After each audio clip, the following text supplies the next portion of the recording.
नमस्कार, एबी मराठीमध्ये आपलं स्वागत आहे। सीना कोळेगाव धरणाच्या पाणलोट क्षेत्रामध्ये मुसळधार पाऊस होत असल्यानं सीना कोळेगाव धरणातून सातत्यानं विसर्ग वाढवण्यात येतो आहे आणि त्यामुळे सीना नदीकाठी पुन्हा एकदा चिंतेचं वातावरण तयार झालेलं आहे।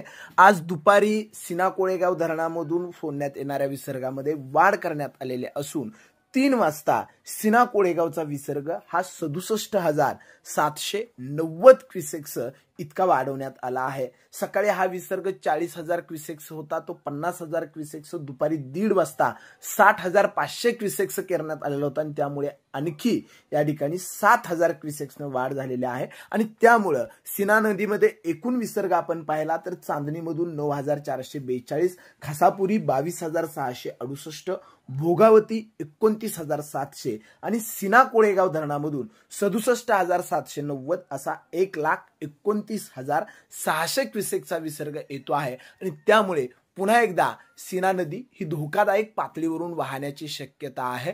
पाऊस त्या ठिकाणी मुसळधार होतो आहे। आजचा आणि उद्याचा हे 2 दिवस महत्त्वाचे असणार आहेत, कारण हवामान विभागाने रेड अलर्ट दिला आहे। आज सकाळपासून बहुतांश भागामध्ये संततधार तर कधी मुसळधार पाऊस झालेला आहे।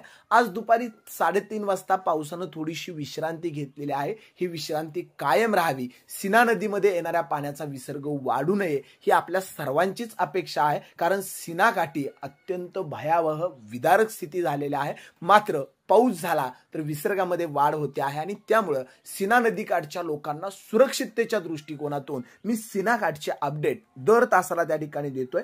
सध्या 1,29,600 चा एकूण विसर्ग आहे, तर सीना कोळेगावचा विसर्ग हा 67,790 क्युसेक्स इतका आहे।